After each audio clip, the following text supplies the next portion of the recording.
Hello everyone, hope you are doing well. हमने chapter life process में nutrition start किया था, जिसमें हमने autotrophic mode of nutrition start किया था।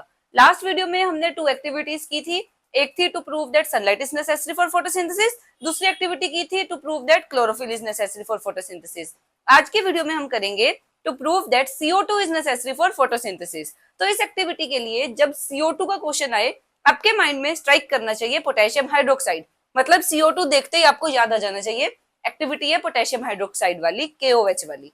तो अब इसमें हम क्या करेंगे, 2 प्लांट लेंगे, दोनों प्लांट को डिस्चार्ज कर देंगे कुछ टाइम के लिए डार्क में रख के। फिर उसके बाद दोनों प्लांट को एक ग्लास प्लेट के ऊपर रखेंगे। प्लांट ए के पास वॉच ग्लास में KOH पोटेशियम हाइड्रोक्साइड रखेंगे, दूसरे वाले प्लांट के पास KOH नहीं रखेंगे। तो हम 2 बार एक्सपेरिमेंट कर रहे हैं, एक बार इन प्रेजेंस ऑफ KOH, एक बार in absence of KOH। KOH का काम क्या है? KOH absorbs CO2। ये जो KOH है वो यहाँ पर जितनी भी CO2 प्रेजेंट है ना, उसको एब्जॉर्ब कर लेगा। तो जो प्लांट ए है उसके ऊपर मैंने एक ग्लास जार रख दिया, इसको सील कर दिया नीचे वैसलीन लगाकर, ताकि कोई भी एयर एंटर ना कर सके। इसे एयर टाइट बना लिया। ऐसे जो प्लांट बी है उसको भी एयर टाइट कंटेनर में रखा है, ऊपर से ग्लास जार लगाया, नीचे वैसलीन कोट कर दी, ताकि कोई भी एयर इसमें भी एंटर ना कर सके। जो प्लांट ए है उसके पास KOH पड़े, KOH will absorb CO2। सारा का सारा CO2 यहाँ पर, अब जितना भी CO2 था वो सारा का सारा KOH ने एब्जॉर्ब कर लिया। इस प्लांट को CO2 नहीं मिलेगा। जब प्लांट को CO2 नहीं मिलेगा, फोटोसिंथेसिस नहीं होगी।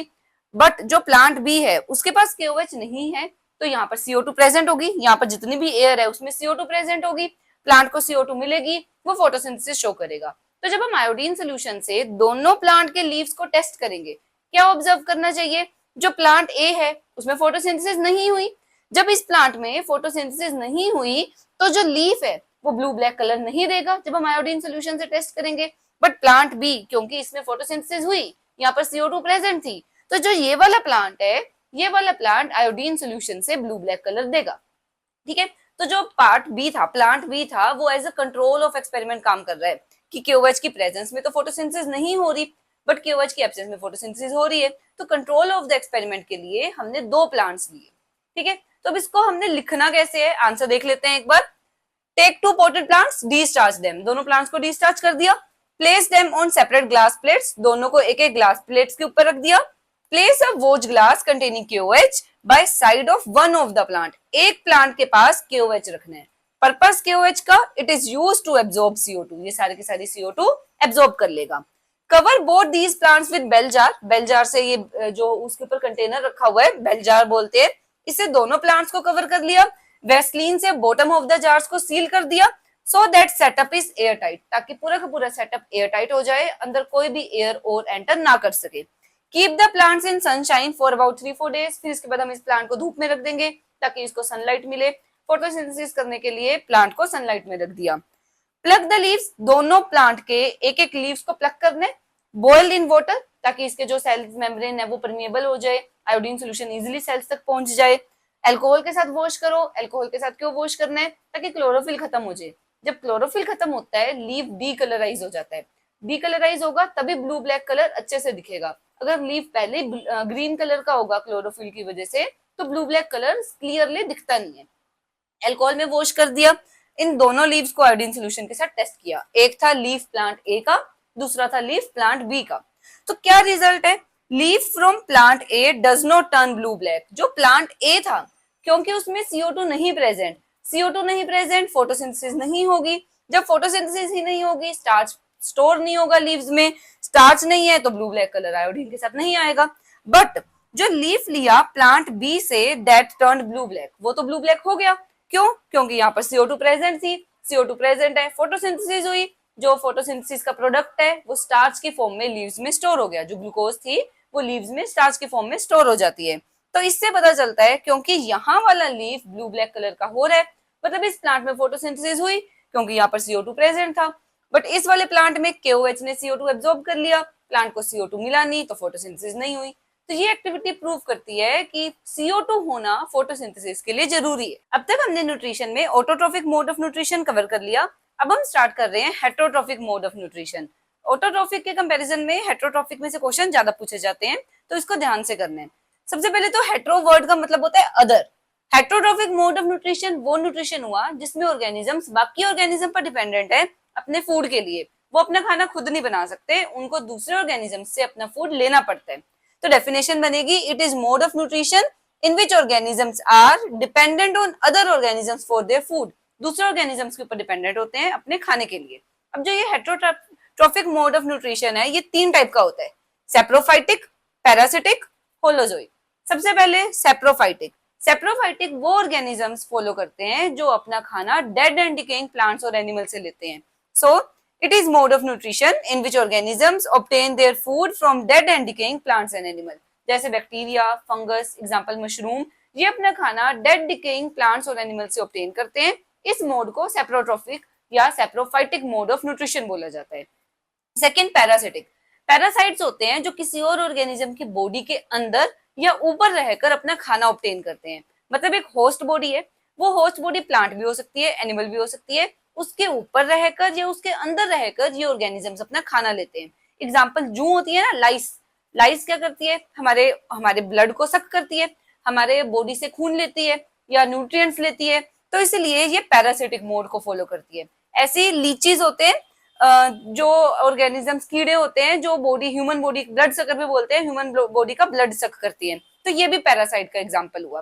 Definition, it is mode of nutrition in which organisms derive its food from body of other organisms. दूसरे बॉडी से अपना खाना ले रहे हैं, उस बॉडी जिसके ऊपर ये रह रहे हैं या जिसके अंदर ये रह रहे हैं, उसको होस्ट बोलते हैं।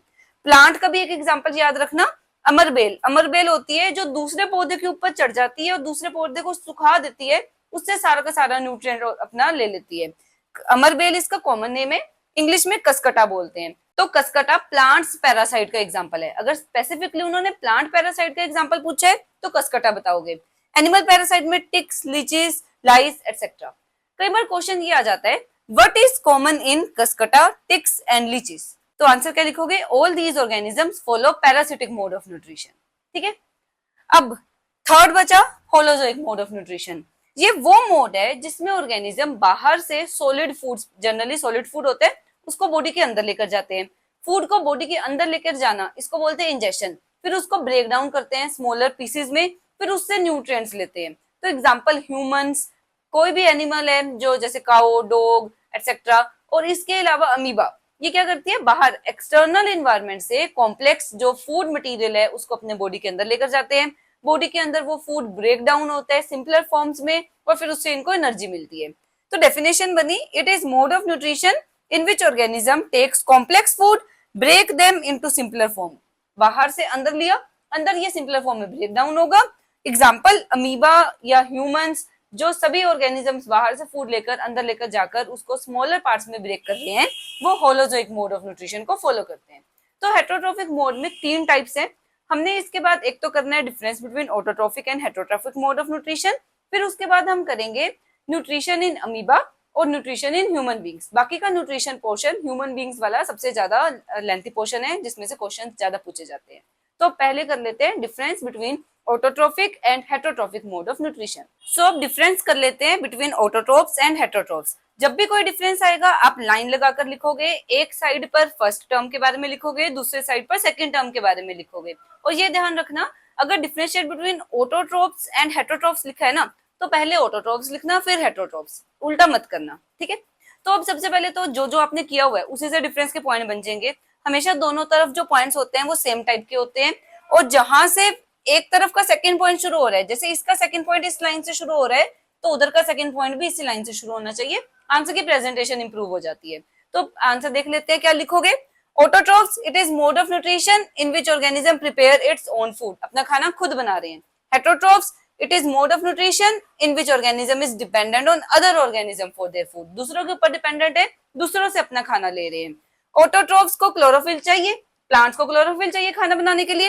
हेटेरोट्रॉफ्स के लिए क्लोरोफिल की जरूरत नहीं है, chlorophyll is not required, they function as producer. जो ऑटोट्रॉफिक मोड ऑफ न्यूट्रिशन को फॉलो करते हैं वो प्रोड्यूसर की कैटेगरी में आते हैं, और जो हेटेरोट्रॉफिक मोड ऑफ न्यूट्रिशन को फॉलो करते हैं वो कंज्यूमर्स की कैटेगरी में आते हैं, क्योंकि वो खाना कंज्यूम कर रहे हैं, बना तो रहे नहीं है। अब जो ऑटोट्रॉफ्स है उनको एनर्जी कहाँ से मिल रही है, वो क्लोरोफिल क्या करता है, सोलर एनर्जी को ट्रैप करता है और उसको केमिकल एनर्जी में कन्वर्ट करता है। So they obtain energy by converting solar energy into chemical energy. इनको एनर्जी मिलती है ईदर डायरेक्टली और इनडायरेक्टली फ्रॉम अदर ऑर्गेनिजम्स, क्योंकि ये अपना खाना दूसरे ऑर्गेनिज्म से ले रहे हैं। तो ये 4 पॉइंट्स हो गए डिफरेंस के। एग्जांपल्स आप दोनों में लिख सकते हो। ऑटोट्रोफ्स में एग्जांपल था green blue green algae, green plants, some bacteria. Heterotrophs का अमीबा लिखो, ह्यूमंस, कैट, डॉग एटसेट्रा, सभी हेटरोट्रोफ के एग्जांपल आ जाएंगे। तो यहाँ तक हमने autotrophic mode of nutrition complete कर लिया और हेटरोट्रोफिक में types of heterotrophic mode of nutrition कर लिया। कल से हम स्टार्ट करेंगे heterotrophic mode of nutrition in amoeba and human beings. यहाँ तक के नोट्स प्रिपेयर कर लो अपने। सो मिलेंगे नेक्स्ट वीडियो में। Till than happy learning.